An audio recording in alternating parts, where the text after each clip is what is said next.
Greetings, greetings, greetings, greetings, everyone.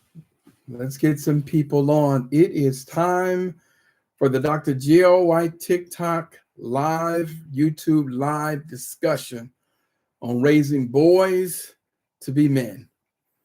This is going to be an interesting discussion. Let me get some people on. This is going to be a very powerful discussion and dialogue because it really is a discussion that I've seen debated in just about every community that I'm connected to. Can a single mother raise a boy to be a man? Right? We are used to the concept of to be a man, you got to see a man, and we bought into that. But really, let's think about this. Can a mother raise a boy to be a man? Now, while we are entertaining that discussion, I'm not going to let anybody get out of here without the alternative. Can a single father raise a girl to be a woman? These are some things we're going to think about, and it's very interesting that I even get to this point because I've always heard the debates on whether or not a woman can raise a boy to be a man. I've always heard that. But the interesting thing is that I've never heard a discussion around whether a father can raise a daughter to be a woman. So, the concept of what's good for the goose is good for the gander. I think it's a real live, honest, and really authentic question that we must kind of grapple with. But now, welcoming everybody on, Justin Bennett, Barnett, welcome, Davion, good to see you, right? Amari, glad to have you on. Y'all get ready for these discussions. I'm happy to see folks coming on in because I want to hear from you.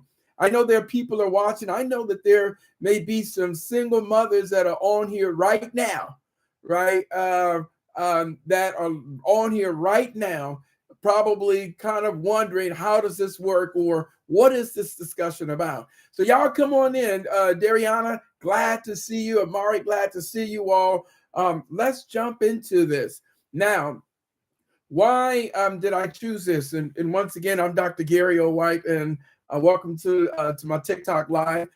Everything our discussion, I want everyone to know, you can always go to my YouTube and look at all of these dialogues and in much more rich discussion points and research and data that kind of supports these questions. But everything I do is centered around strengthening the family, helping individuals to become better representatives of themselves and better representatives of their family. And part of that is also at the same time examining this basic question. Now, why am I posing this? Why do I decide to pick today to engage in this discussion? Well, because we can't avoid what is right before us right now. Big K, glad to have you on. We can't avoid some realities that we are confronted with right now around parenting, especially African-American families, but around parenting right now. So if you began to really kind of think about it, let's just look at some basic data and then we're going to jump into this discussion. So according to U.S. Census data, right, the family structures in America they've shifted a lot over the last 50 or so years, especially since the 70s to 2023. And here's what I mean. U.S. Census data say 1 in 4 children in the United States, roughly 25%, are growing up in single-parent homes. So I'm glad to have you on, Zion. So this is why I'm making this argument, right? Of those, the overwhelming majority of children being raised in single-parent, female-headed households consist of single mothers, right? So this is an authentic, real-life question. Today, according to the Annie Casey Foundation, 23 million children live in single-parent family. That's 1 in 3 kids. So specifically, around 22% of U.S. children live with only the mother. And so, of course, there's other data that talk about the father, but this is what we are seeing that's dominating. Now, let me talk about even some of the disparities specifically in African-American communities. So among African-American children, as of 2023, right? One data source says approximately 47% are being raised in mother-only households, nearly double the national average, right? This translates to millions of Black children, over 5 million or so, growing up in single-parent homes. If you all, I'm a single father raising a daughter. Man, Freedom, glad you raised that because we have to get in that. Y'all come on in. I want to hear from you, Freedom, because this is your reality. Whether or not it is or not, this is your reality. And so I'm glad you jumped on here because we're going to have this conversation because I think it is absolutely real. Now, if you all get a chance to, even if you go to the Annie E. Casey Foundation, this is that Kids Count data. Now, their analysis, the percentage of Black children in particular living in single family families have fluctuated from 67%, you all, in 2013 to 64%, down slightly in 2023, representing roughly 5.5 to 6.4 million children. And so I think that this is not a small issue. I think this is a defining reality for many modern families. So the question is not whether it exists. The question is, what does it mean for a single father to be raising a daughter? What does it mean for a single mother to be raising a son? So this sets the tone. Welcome everyone to my YouTube channel. Welcome everyone to this TikTok. Y'all get some people on because I've got some real live, authentic questions around that. So the first question I want to have, and I saw one person says that I am raising, Freedom says I'm a single father raising the daughter. It's important, so what issues? Now I got all daughters. Here come my disclaimer. Although I'm not a single parent, right? Been with my wife for 37 years. But all my work and research has centered around father involvement and co-parenting. And so I think it makes a big difference. For many of you, what is the question here is that you're confronted with? How are you doing it? Can you really do that?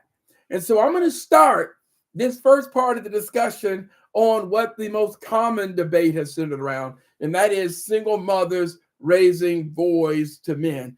Can they do that?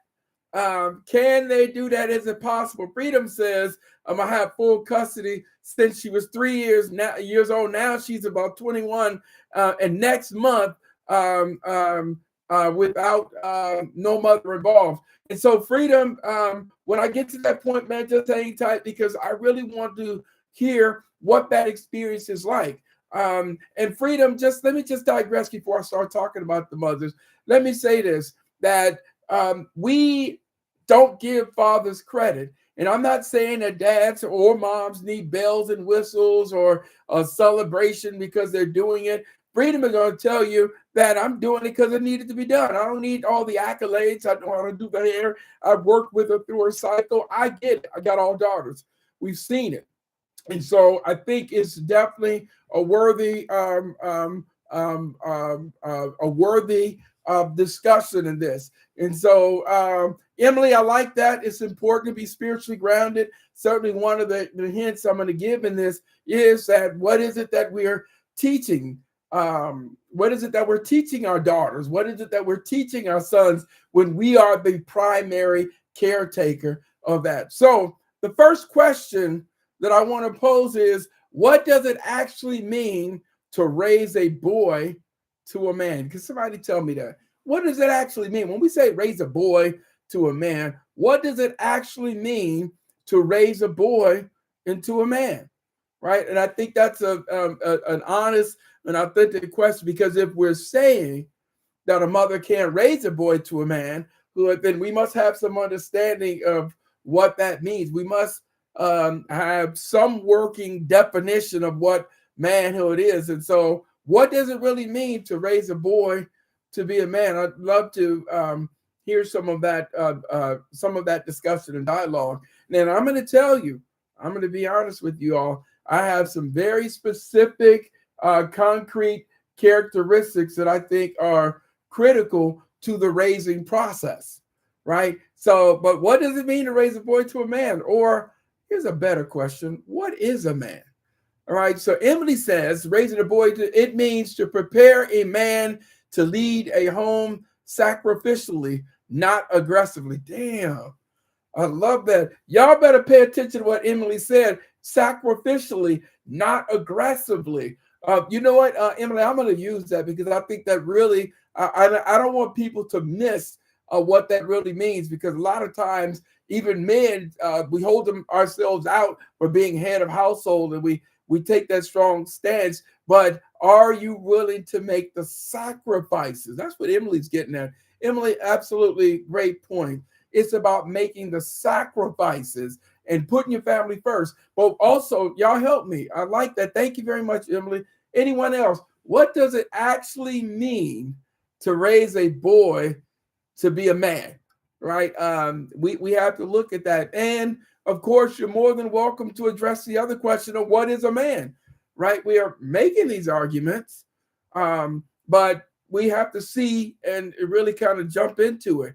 And I'm going to tell you, a really good colleague of mine, Dr. Christopher Bass, one of the baddest psychologists I know. He's actually the dean of the School of Arts and Science at Clark Atlanta University. Great alpha man, great Mason. But I've done several workshops with Dr. Bass, and one of the things that I would hear, we did a workshop in a room full of young men, and the question that Dr. Bass asks is, what is a man?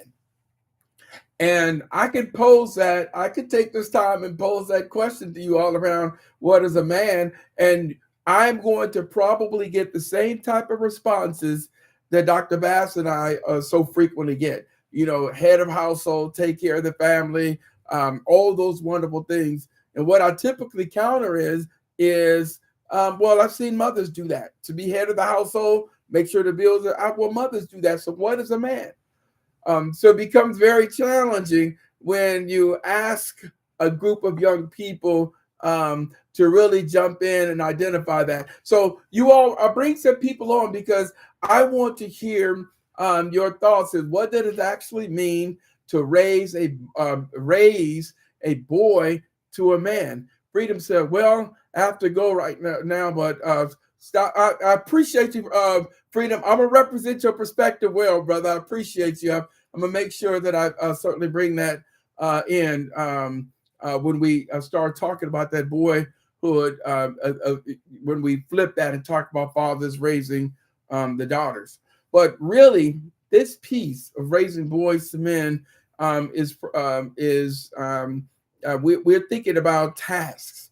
We are oftentimes, when we're in these discussions, we have all these kind of macho level characteristics when we start talking about what it means to raise a boy to a man, to be strong, right? To be head of household, to sacrifice the family. Anyone else? I'd love to hear what we have to say about that. So you all bring somebody else on. And because I'm going to tell you, is manhood about gender, character, responsibility, or behavior? Maybe we'll flip that when we start really looking at the concept of manhood, right? Is it about manhood? Is manhood about gender or character, responsibility, or behavior? Queen says, always showing them love in every aspect of life. Honestly, responsible, encouragement, and respect. Okay, so these are characteristics. Y'all, Queen, you right on point here. You all, because now we're met with the challenge as we start talking about this concept of manhood. Now, is this about gender? And when we talk about manhood, it is about character. Is it about responsibility, or is it about behavior? So, we slow down. We engage in that discussion because I think it needs to be had in that regard. And we don't run from it. I think it's all of those. It's certainly what it means from a gender standpoint, but I'm going to tell you what doesn't get lost is the concept of character. And of course that also applies to fathers raising daughters. But there are some specific responsibilities that each gender has for their for raising their child, especially a child of an opposite sex. But the character piece, I think, is absolutely important. But around responsibility, I think raising boys to be men, another process that mother would engage in is teaching them responsibility. All of that and building them up and not tearing them down. Queen, I had the opportunity recently to be in the presence of a lecture by Dr. DeGruy, who wrote Post-Traumatic Slave Syndrome. And she was talking about how some of those elements still exist. And one of the things she said is that some groups will compliment they'll receive a compliment about their child and begin to lift them up. But then but sometimes in the African American community, someone will compliment a parent, your child is so smart. And the first thing is, oh, he all right, or she all right, is that instant move to minimize them rather than lift them up. So Queen, you're on to a very powerful point there in that characteristic, lifting them up and never putting them down. What about responsibility? Right. So what does raising boyhood into manhood around responsibility? Now I'm going to throw this on y'all. And this might sound a little uncomfortable for folks, but I got a whole discussion on my podcast about this around responsibility. And if this one here, Queen, put your seatbelt on. But responsibility also centers around preserving and honoring your seed. That's something we don't do with a lot of young men, teaching them about their seed. Yes, it's part of the sex talk, but it's more deeper than the sex talk. I'm saying mothers who are raising sons, that's part of a conversation that they may be a little bit uncomfortable with, but it's your seed. Y'all, I'm going to tell you this. I did a lecture. I'm a professor. I teach graduate courses at Clark Lane University at the School of Social Work. And I had a great discussion with my graduate students, and they asked me whether or not I was pro-life or pro-choice. And they thought they cornered me in that discussion. But you all, this is all still related to it, especially responsibility and preserving the seed. And I told them, I said, here's the issue with that question of pro-life or pro-choice. I said that the men make that first decision on whether or not there should even be a pro-life or pro-choice debate. Here's what I mean. My argument is, brothers, it's your seed. Now, here's why I talk about responsibility around preserving the seed in this manhood journey is because getting young men to understand that the moment you pass that seed, while you possess that seed, you have absolute say-so on what happens to that seed. So you can preserve it or you can spread it. But as far as the pro-life, pro-choice debate, where it gets tricky is that I'm saying is that the moment you pass that seed, then your absolute say-so on whether or not a life come forward, you've just literally passed that on to the potential mother. And so that's why I struggle with men even engaged in the pro-life, pro-choice debate, because we have a whole nother discussion that has to precede that. And the discussion has to precede that is around preserving the seed. So responsibility. Can a mother raise a boy into manhood? How important is responsibility? And what does responsibility even look like in that journey of raising boys to men? So defining manhood is an honest discussion. Thank you, Queen. Defining manhood is an honest discussion around character, around responsibility, and around behavior. So I'm going to tell you, single mothers that are raising these boys, you have that responsibility of doing all of them. Now, another piece when we began to think about raising boys to be men is around the concept of role modeling. Can a woman model masculinity or only the values of masculinity? Can a woman model masculinity or the values of masculinity? And that's a tricky one. I pose that question. That ain't a magical question. I don't know if a mother can role model masculinity. However, what is important around the discussion of masculinity is this: we've heard of toxic masculinity and we've heard of hyper masculinity, right? So this is around the teaching around masculinity that I offer up for you in Mothers Raising Boys to Be Men. We can all agree that toxic masculinity is not good, right? Because toxic masculinity often literally involves the devaluing of women to raise themselves up. Toxic masculinity, when we are engaging in mothers raising boys to men, toxic masculinity is, we know that that's not good, because that's power and control. That's the devaluing or marginalizing of women. So we know that toxic masculinity is not good. We also know that hyper masculinity is not always that good as well, because when we're talking about hyper masculinity, now we're talking about centering around one's physical capabilities and the need to be hyper and strong and masculine. You hurt yourself, you hide your emotions, you cover them up. So hyper masculinity as well can have some problems. But if I take the hyper out and the toxic and I'm just left with masculinity, is masculinity bad? Is it bad or good for a mother to promote masculinity in their son? Now, again, someone might be saying to me, well, Dr. White, the original question is, can a single mother raise a boy to be a man? And someone's going to say she can't. But what I'm going to say to you all, which is why I'm shifting this, what I'm going to say to you all, if we're looking at 47 to 60% of mothers raising their boys, raising their children, then the reality might very well be she don't have a damn choice. Right? Think about that. We're asking and debating on whether or not a single mother can raise a boy to a man, and now we're confronted with the reality is, hell, she don't have a choice.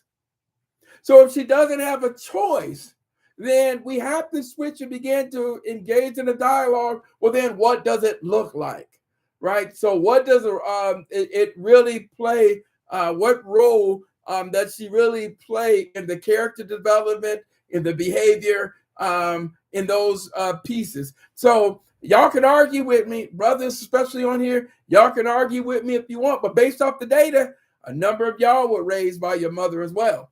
So I know there are 5 of us, and I know that my mom did an excellent job raising us. But here's the thing. Good to see you, Taji. Here's a reality. We get caught up sometime in this notion of as if a mother's raising a son and there are no other men in the ecosystem. That's one of the myths around that, because in reality, she is exposing him. And all mothers do it, whether it's in the school, whether it's in the church, hell, it might even be in the community, in the grocery store. But being intentional about what she exposes him to is equally important. So what role does the male mentors, the coaches, uncles, and pastors play in single mothers raising their sons? So that becomes the valuable question. Do they have a role? Aha. So the moment we start engaging in that part of the discussion, and then we're forced to kind of back things up a little bit, and in that moment to actually realize that she's not, in fact, raising a boy in isolation of the rest of the world. Good to see you, Joshua. So these are some realities. Y'all bring other people on. I'm Dr. Gary O. White. This is TikTok Live, and we're addressing the question of whether or not a single mother can raise a boy to a man. The second part of this is we're going to flip it and talk about fathers, whether or not a father can raise a girl to be a woman. And how do you feel about those concepts? So the role model, I'm asking the question, well, then what role does the mentors play? How important is it for that mother to get that boy who she's raising around the coaches, the uncles, the pastors. The beautiful thing is, Black family oftentimes is so big, there's not really too many occasions where there are no other males in that circle or in that involvement. Now, the mama has to be intentional because what becomes equally problematic is that when the mother is not intentional about who the primary men that their sons encounter. Because you all, believe it or not, this might be hard for some of y'all to swallow, but what happens inside the house is more powerful than what happens outside the house. So I don't care if they're living in a gang-infested community, gang-infested neighborhood. What, believe it or not, what research and data has always shown, what literally happens inside the house can have greater power than what happens when that child leaves that home. So the role model becomes the question that we have to address, is that what role does the mentors, the coaches, and the pastors play in that journey? So we're looking at defining manhood, understanding the roles, and so I'm laying them out because I think also even around emotional development, what is the role and what is the responsibility that single mothers have? What does that look like? Are boys raised by single mothers more emotionally aware or lacking a male identity? Ooh, I'd love to hear y'all comment on that. Are boys raised by single mothers more emotionally aware or lacking male identity? And is there something wrong with being emotionally aware? Right? And so these things we're throwing at, these issues we're presenting, because this is all part of what contributes literally around the debate of mothers raising boys to be men. And so is there something wrong? Is that making them soft? Right?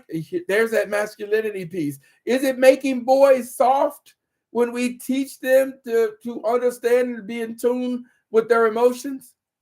Are we making them soft? Good to see you, Philip. What's up, Brad? Good to see you, Brother Nigel. Right. So are we making our boys soft? Are mothers making them soft when they teach them to be more emotionally aware, or is it a matter of lacking male identity?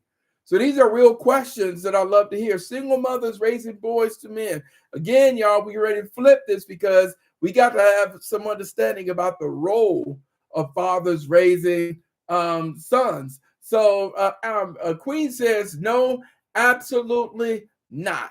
And so they're not lacking male identity. Queen takes a position, and I like that. But that discipline, that emotional development, and it's very interesting, you all, because think about this: when we get into professional settings in our jobs, we start learning and teaching this thing called emotional intelligence. So why does the concept of emotional intelligence, that means being in tune with your own emotions, and then being aware or in tune with the emotions of those in which you're engaged in. Well, why is it that that's something we'll teach as adults, but then that becomes a question of identity when it comes to our children? Brother Anthony Jones, good to see you. He says, my son stays with his mother most of the time. We give our kids freedom to choose where they want to be. I like that, Brother Jones, and you shared where you're going through that process. But I got a whole discussion that we have to do around co-parenting or parallel parenting or destructive parenting. We got to get to that piece because, and you've heard me say this too before, Brother Jones, that sometimes our children become the casualties of war, and it's the conflict between the parents that ends up impacting the child's emotional and psychological well-being. But the emotional development is the question that I'm posing. Are boys raised by single mothers more emotionally aware, or are they lacking male identity? And so that's an interesting comment that we have to really take an honest discussion about. Now, there's a couple things that I think there are a couple things I think that are honest discussions and dialogue.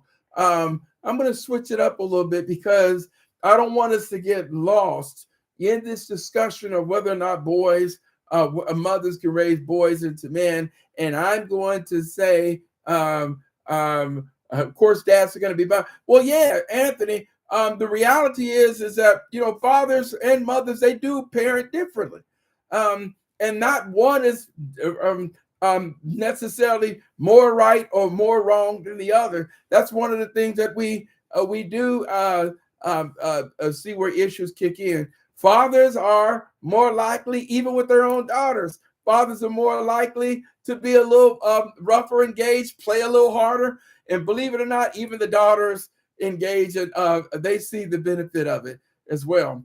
But let me move this piece because I want to give you all five. I want to give you all five important characteristics or things for you single mothers out there. Five important things around those mothers who are raising boys into men. And again, for anybody who's on here,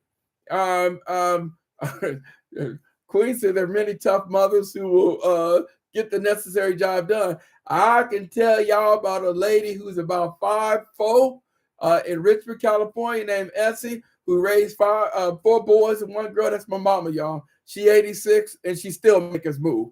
So absolutely right. But let me give you all this here. It takes two. Anthony says it takes two to make them to raise them. That's the co-parenting piece, y'all. We're not gonna run from that. But let me give you all some, and y'all tell me what these things. So mothers raising sons.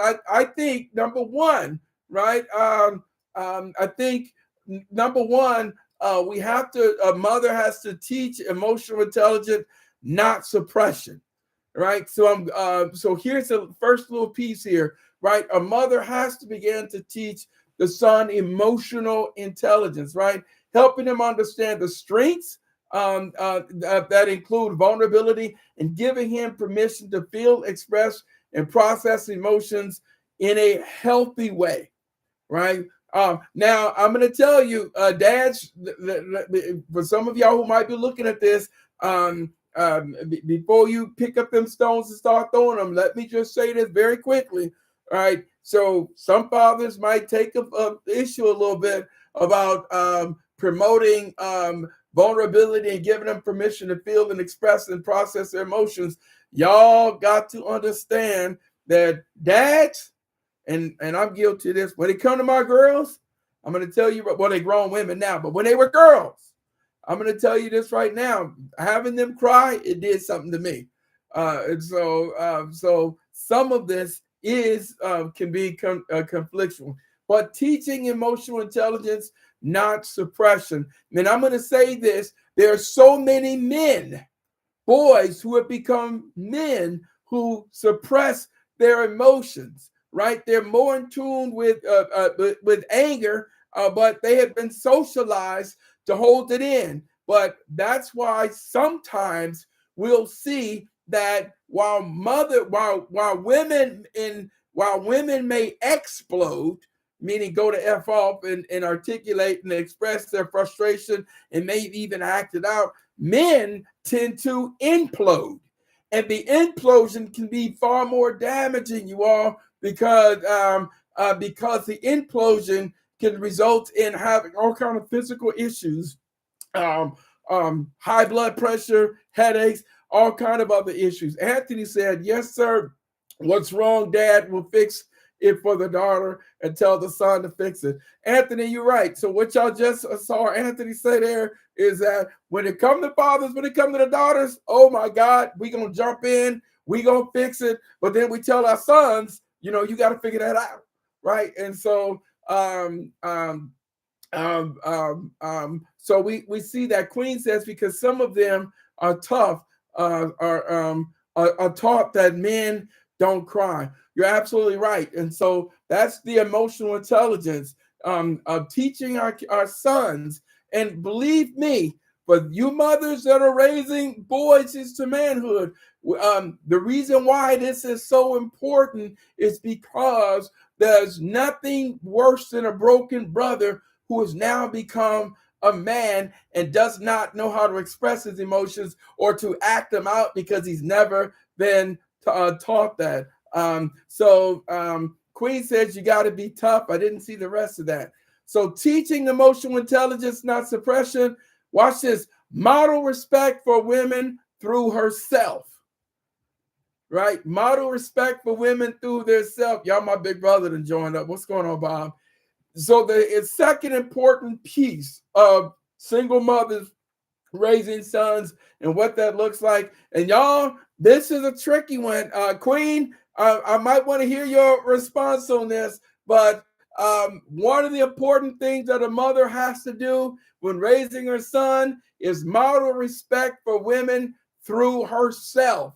That means through through how she carries herself, how she sets boundaries and demand respect.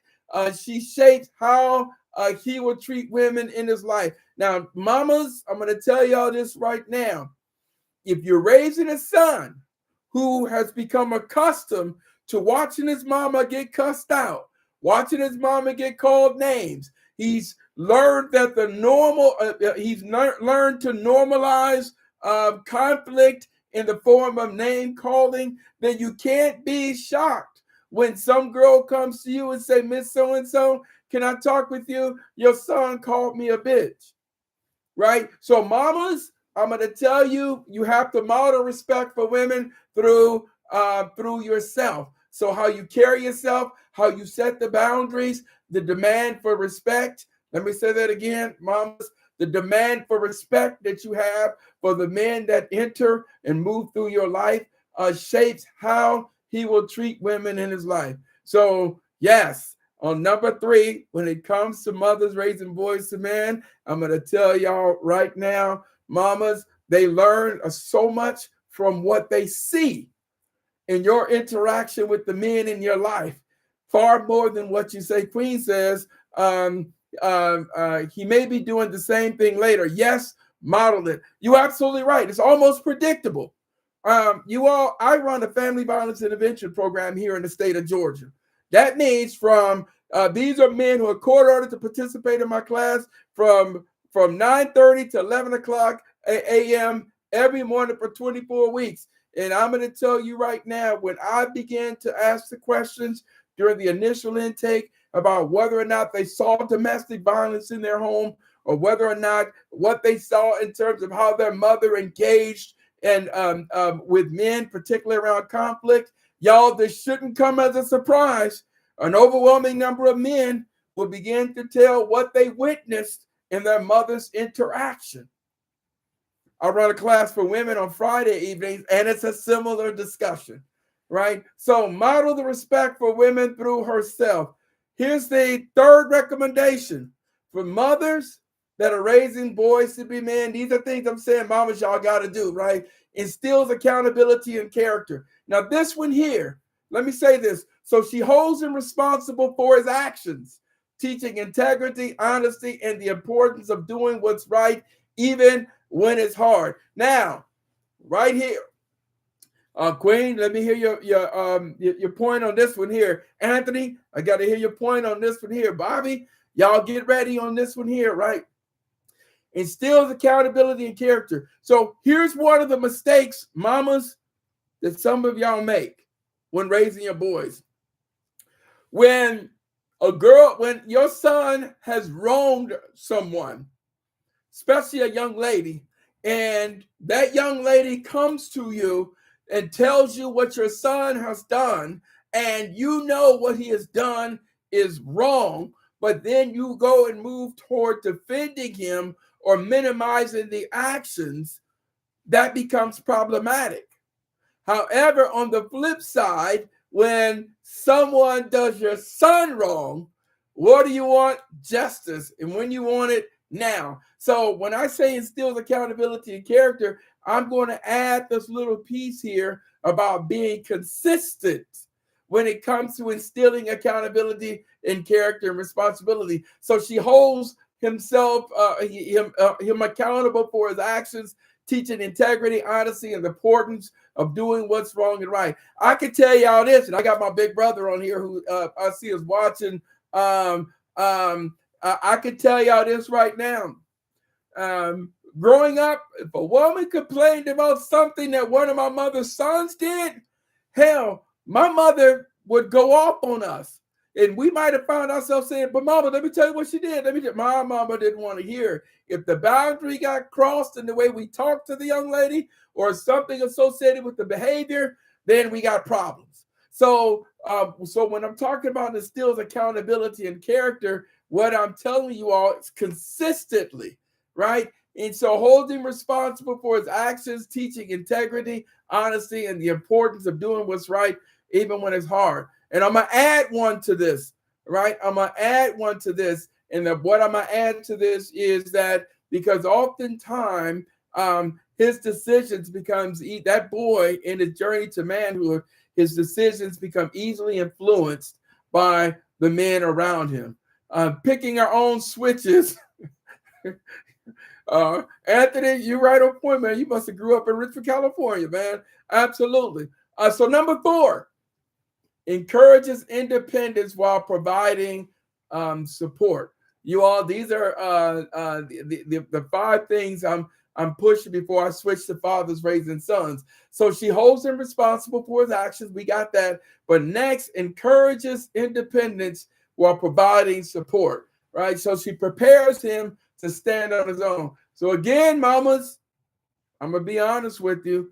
Y'all go to my YouTube.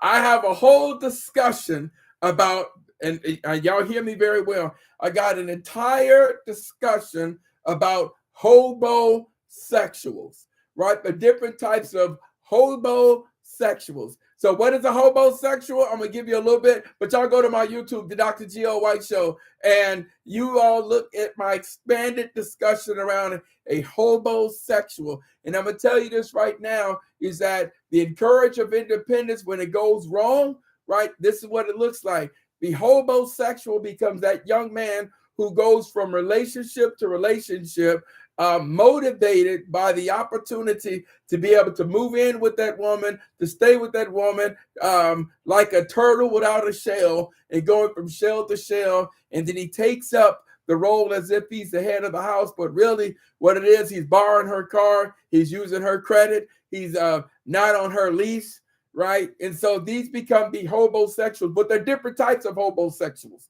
So y'all go to my YouTube, the Dr. Jill White, and take a look at it. But he encourages, and the mother encourages independence while providing support. So she prepares him to stand on his own, teaching him life skills.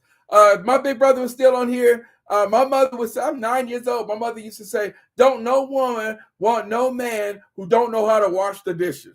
Don't no woman want no man who piss all over the toilet stool and don't know how to clean the bathroom up, right? So I'd be like, Mom, I'm 9 years old. What do you mean about a woman, right? So these become some of the exciting realities around raising boys to be men. But when we don't teach our boys around independence and how to take care of themselves. Now, when my big brother got married, I can tell you this, my sister-in-law, when we were kids, my sister-in-law, she knew how to put brakes on a car, right? And to breathe the brakes and put an alternator in, right? And so that goes against some of the stereotypical roles that we see. But I was always impressed because it was not bound by that. But the teaching of independence is the things that we began to see. So the decision-making, resilience while still being safe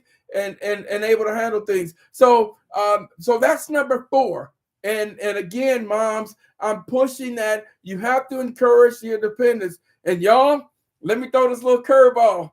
There are some young men who will act out. They know that mothers are worried to death.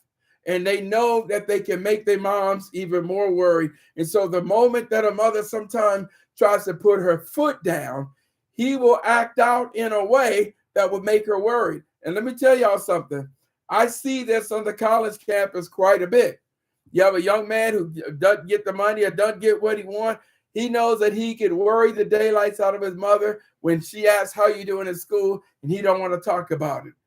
Believe it or not, there's some young men, I don't care what university, I don't care what race, believe it or not, there's some young men out there that can become so upset with their mothers, they might even fail or not do well on an exam just to worry her. So this is where when we start talking about encouraging independence while providing support and preparing him to stand on his own, that becomes important. And number 5, shapes his identity and self-worth. Through affirmation and discipline, she helps him develop confidence, purpose, and a clear sense of who he is as a man. So these become the pieces here that I'm offering up to you all with mothers raising sons. Again, what was on the table is, can a mother teach a boy or raise a boy to be a man? And we can debate that, but the reality is, with you have over nearly 60% of children, particularly black children, 57, percent of black children being raised in single parent, female-headed households, she ain't got a choice. So y'all, before we start getting into that discussion, especially brothers, if we're not in the home and the mother's the primary caretaker of the child, she doesn't have a choice. And so the 5 pieces or lessons I'm saying for mothers raising sons, to go back through them again, teaching them emotional intelligence, not suppression. Number 2, modeling respect for women through herself, right? Number 3, instills accountability and character. Number 4, encourages independence while providing support. And number 5, shapes his identity and self-worth. So these are the 5 things that I'm offering up when we talk about mothers raising boys to be men. But not to be outdone, the next question is, Anthony, you still on? I hope here we go. The next question is, can a father raise a girl to be a strong woman? Can a father raise a girl to be a woman? So now, because again, y'all don't ever have those discussions. I can look, I don't see no literature, I don't see no debates on YouTube or panel discussions.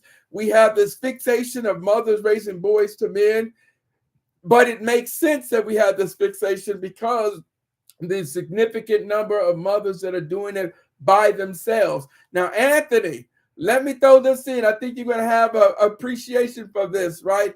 There's a difference, and this is the same thing for fathers too. There's a difference between being a single mother and a single parent. A single mother and a single parent. So there's some folks that are walking around as single parents, but the truth is you're just a single mother. Here's what I mean. A single parent is someone that is parenting the child all by themselves, right? Anthony said, I tell my daughters don't take shit. Man, wait till you see these 5 things that I offer up for men raising their daughters to be women, and y'all take a look at it. But this is a reality that we have to engage in. And so the honest, authentic, open question that we have to begin to look at is, what does it look like for a man raising a girl to become a woman? And so can he do that, right? And what lessons do we move really to instill in that? Now, it's the same rule, y'all. This is not a trick question. It's the same rule. If a father's doing it, he has no choice. Especially if he's a single parent. Y'all, let me throw this again so we don't lose it. There's a difference between seeing a single mother and a single parent, or a single father and a single parent. So that means you can be a single mother and a co-parent, and you can be a single father and a co-parent. So I will tell you that I do have criticism for you have a lot of single mothers sometimes who hold themselves out as single parents. And honestly, because being a single parent is so incredibly difficult. But I will say this, you all. Some people are single parent by choice. Let me say that again. Some people are single parent by choice. Well, what does that look like? Well, I don't want his ass to have anything to do with my kid. Right? Now, y'all, setting aside domestic violence, setting aside mental health issues, setting aside substance abuse, right? Setting those things aside, right? If you are being the gatekeeper to the father's involvement, then you don't get to use the honorable title of a single parent. And that's the same thing for you. So fathers raising their daughters into womanhood, there's 5 pieces that I want to instill in here. So the father raising the girl into womanhood, yes, he can. Right now, for those of you, you can't say a woman can't raise a boy into a man, but then turn around and say, yes, a father can raise a daughter into womanhood. Then we become hypocritical. Anthony says it happens. I was blessed with a good baby mama. That's good, man. Anthony, I'm gonna have to bring you on as a co-host, man, just so people can watch me and you engage in that discussion. I'm gonna talk about single parents and single motherhood and single fatherhood on next week, y'all. But here we go, right? 5 things that are critical to single fathers that are raising their daughters into womanhood. Number 1, sets the standards for how she be treated. And brothers, a lot of y'all gonna agree with us here, but and really these 5, they're also related to mothers raising sons. But this one here, this is a greater emphasis. So Anthony, tell me how I do on this one. So number 1, sets the standards for how she should be treated. His love, respect, and presence teaches her what to expect and not expect in relationships. So now, so that's a good one, and we're gonna honor that, right? Sets the standards for how she should be treated. But here's the curveball. She's also watching how you treat her mother. Y'all hear me? She's also watching how you treat her mother. Anthony says, open the doors, right? And be polite. And the daughter begins to see this. Now, Anthony, here's the interesting thing. There's some men who might call these things high expectations. For those of you on my YouTube, I'm interacting with my TikTok folks, so y'all will watch this and engage in this. So yes, it's setting the standards, but I'm going to tell you, and Anthony is on to this point based off of what he said. While he sets the standards for how she should be treated in the love and all these things, I'm telling you men at the same time, I'm telling you men, she's also learning how you engage with her mother. Now, Michael Eric Dyson once said something that I fell in love with.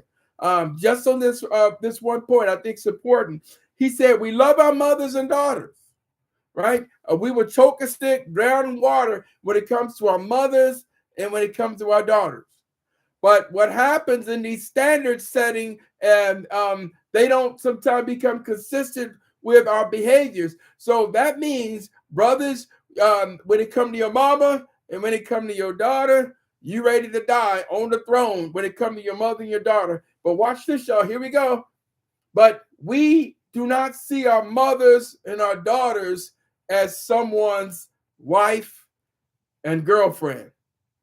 So when we began to see our mothers and daughters, yes, your mom at one point was somebody's wife or somebody's girlfriend. Hell, that might be how you got here.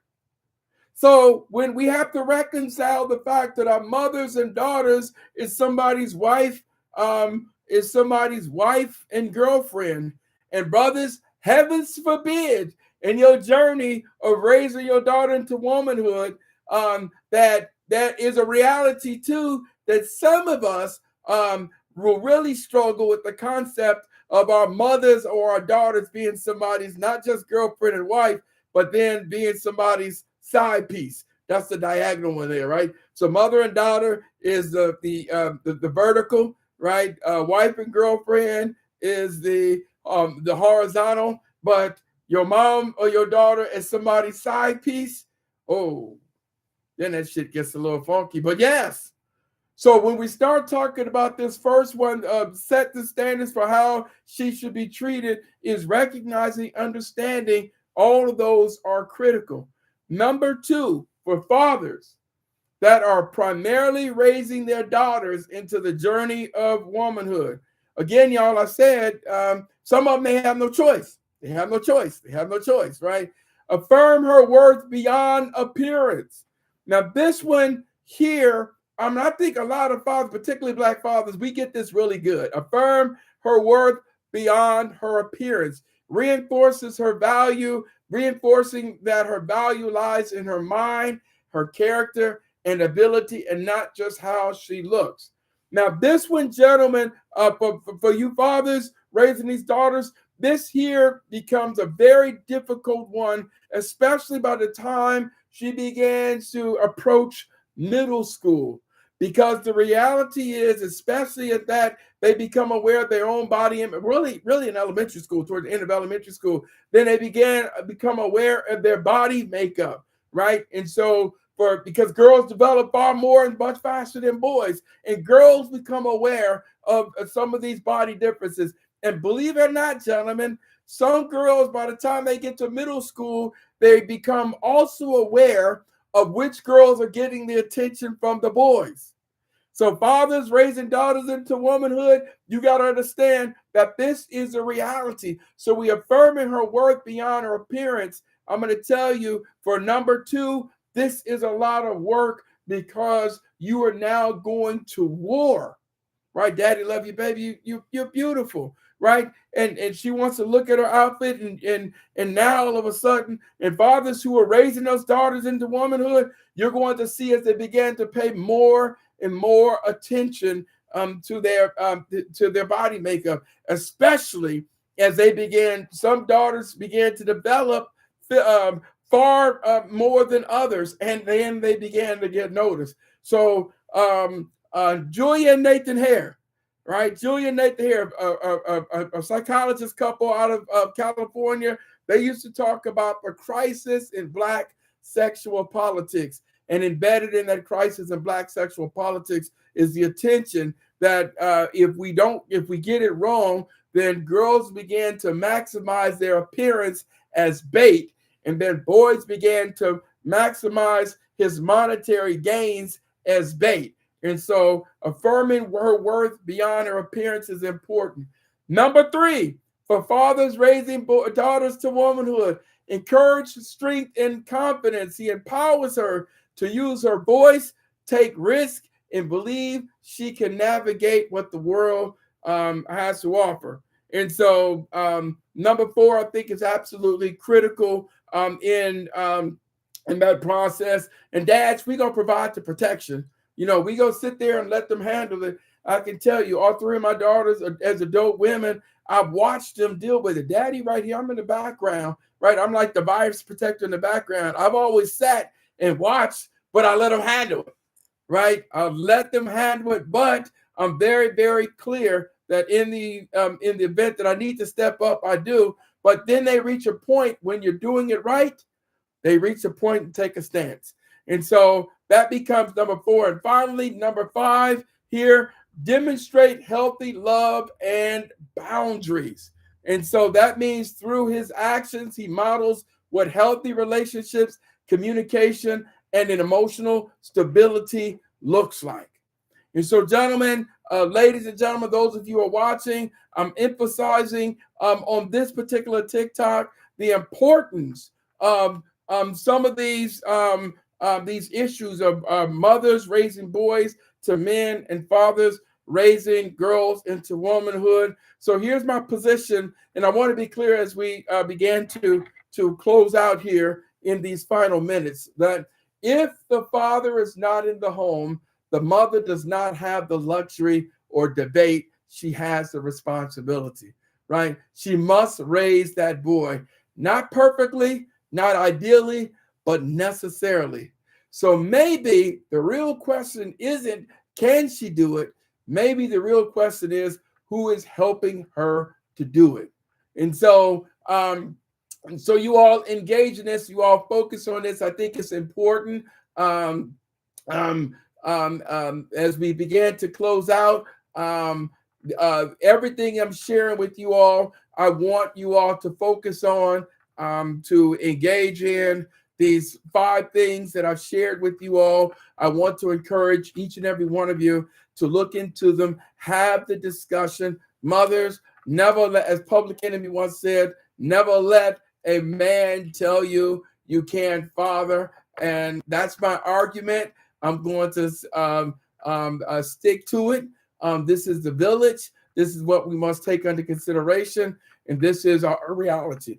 You all, I'm going to invite you all. I'm Dr. G.O. White. Go to my TikTok and go to my YouTube channel, The Dr. G.O. White Show. You can follow me on Instagram, TikTok, and YouTube for more discussions. Y'all, I'm going to bring some therapists in and others into this particular community. But I want to thank each and every one of you all for joining in and be a part of this absolutely great discussion. So until next week at 6:30 Eastern time, you all tell somebody about the D.L. White Show. Just call me the TikTok doc. And until next time, I look forward to seeing each and every one of you as we continue to engage in these healthy and what I'm going to call absolutely much needed discussions. So until then, thank you very much.